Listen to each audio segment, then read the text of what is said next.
Hey everybody, and welcome to Balthazar's Pagan Garden. My name is, of course, Frank, even though you may not recognize me. I don't have my beard. I shaved. It was just getting a little ridiculous with the 100+ degree weather and then the high humidity and 85 to 90 degree weather.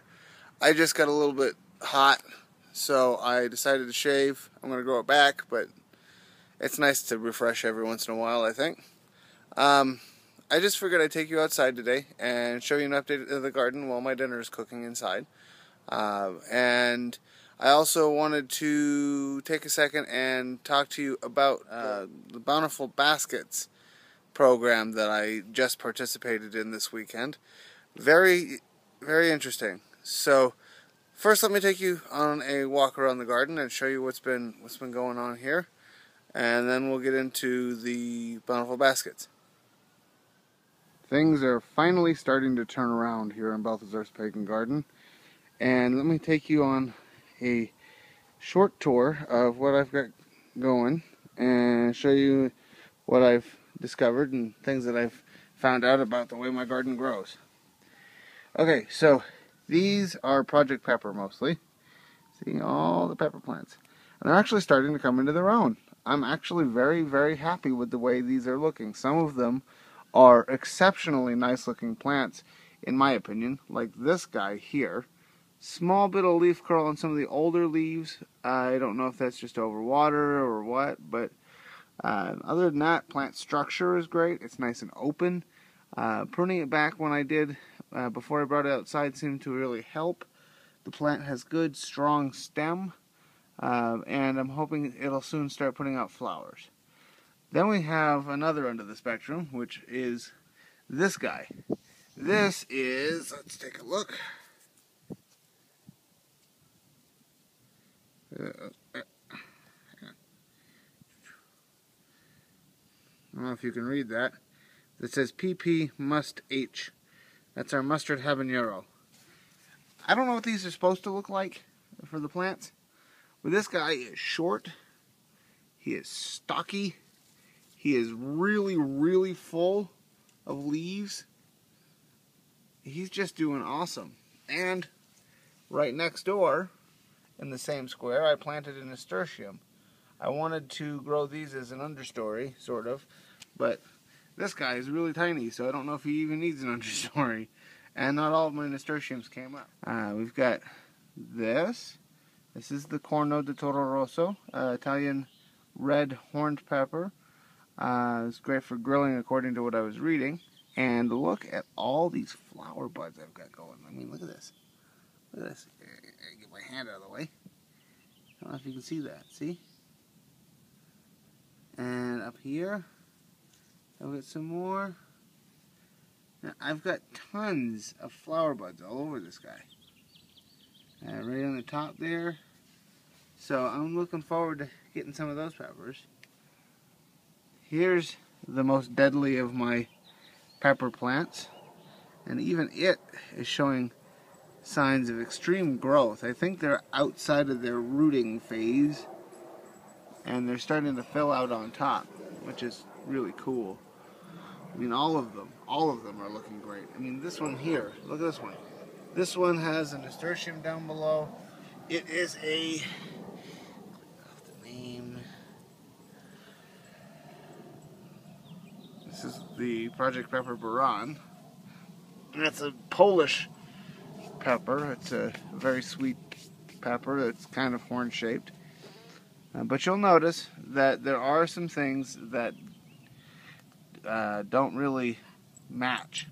Like this guy. This is a yellow gold potato. That is the single main Green Mountain style thin-skinned, white-fleshed potato that the only eye that actually survived. I've already healed it up because it was getting kind of tall, and it seems to really have liked it. So that's awesome. I'm going to take you through the rest of this bed real quick, show you what else I've got going. Slow to start was the sunflower, but the sunflower is starting to come into its own. It looks like it's growing pretty well. I think it had a small transplant phase where it was just rooting.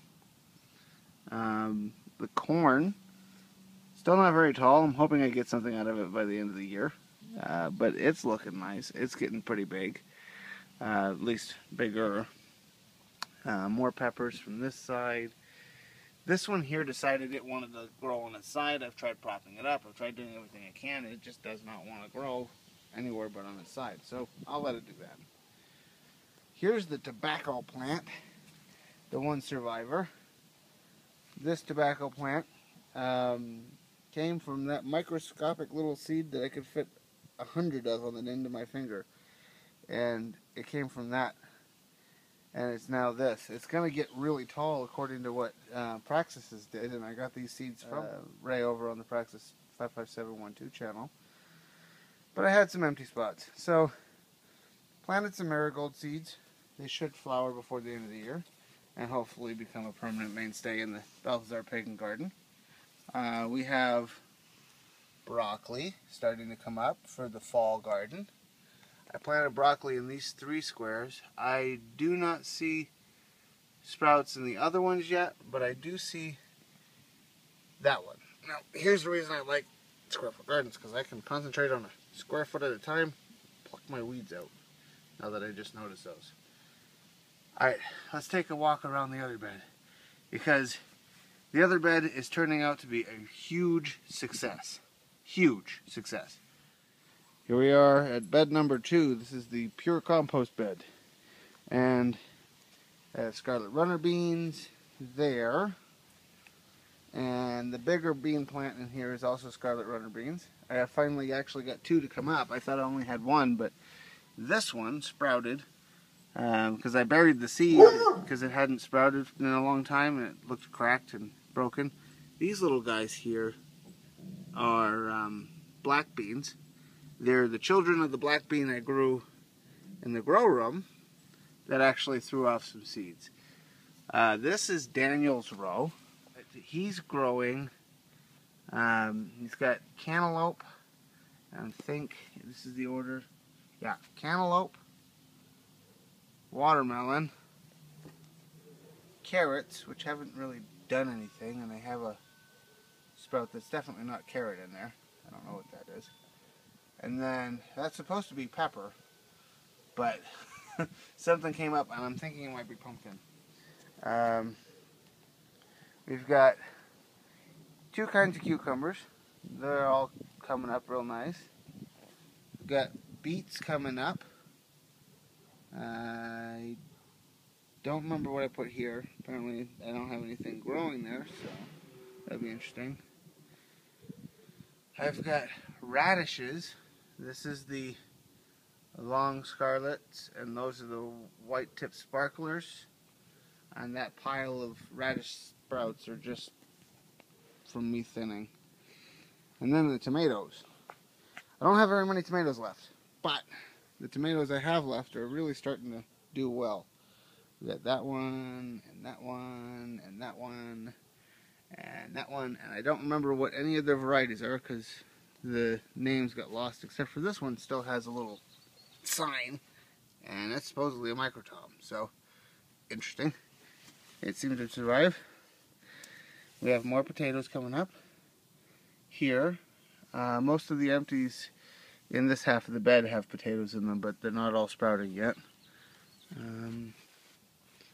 Let's see.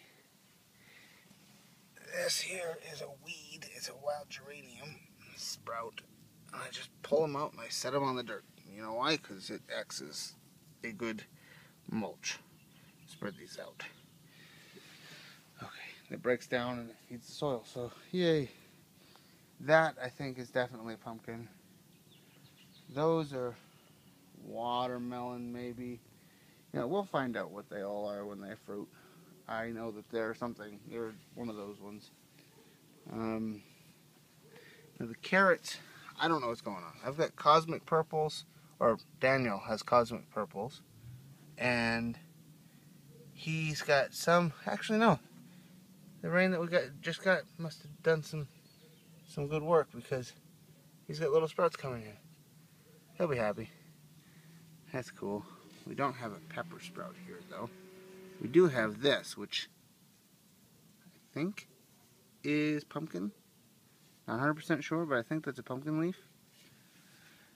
Yeah, so that is the update on the garden. But there is a surprise before I sign off. Let me show you first the other marigolds I planted. I put them in little pots and I stuck them in here, and I was going to grow them. There's a couple other things I want to talk about. Nada. One. Holy crap! That's a lot of little sprouts. And look at this one. Lots of little sprouts. Marigolds. All marigolds. I got a question for you guys, though. I came out last night, and I was looking at my zucchini plants like I do every night.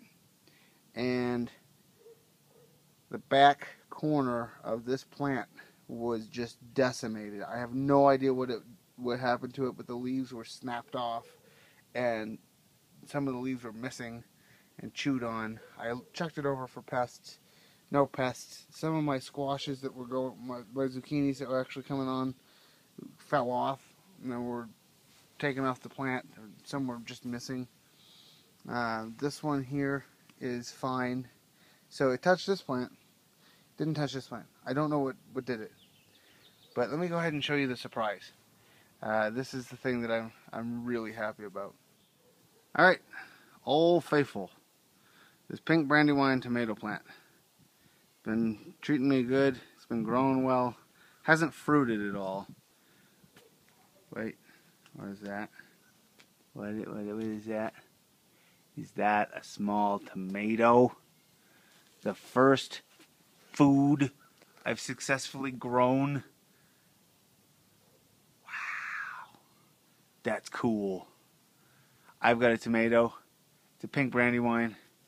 It's really itty bitty right now. But there it is. There is my first tomato. This is what first-time gardeners refer to as the $1,000 tomato, because my budget this year was $1,000 and I used it all, and I've got that so far. Hopefully for $1,000 I've got a lot more produce that's coming, because you can see I've got flowers all over here, but I've had flowers on here before, and all the flowers keep falling off. I don't know why. It's weird. You know, I've got some of these supposed tomatoes things that look like they're going to be tomatoes but never swell up. Maybe they will, maybe they won't. I don't know. Yeah, I've got a tomato. I actually have a tomato. I have this nice, tiny, green, rock hard, pink brandywine tomato that will turn into a large tomato, because this species gets fruits that are about 2 pounds according to what I was reading. So, yay!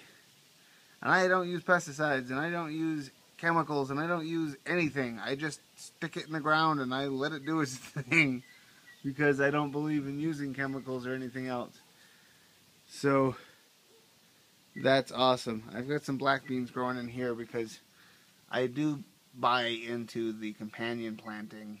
I explained this before, but might as well say it again because I planted new seeds in here.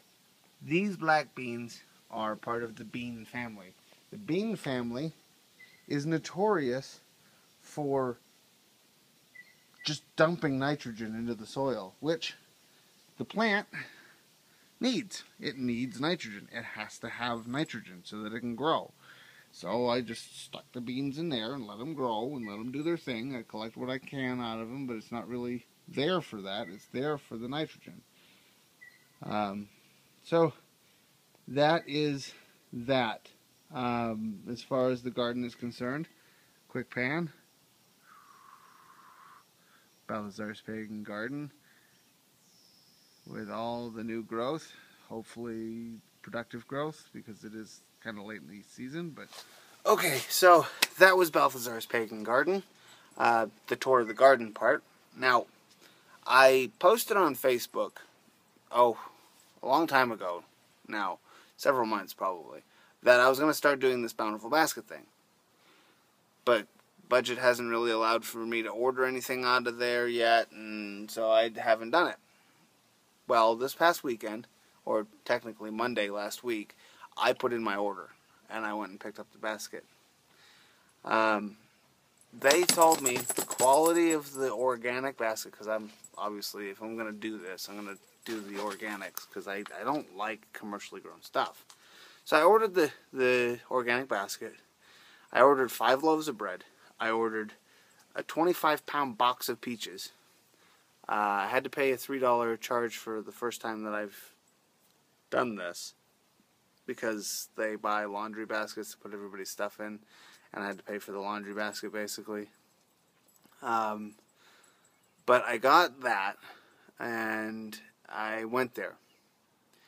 And versus the baskets that were not bad this time, the regular conventional baskets, which were good baskets this time according to the people who were running the show, there was not very much food in my box. But here's what I got.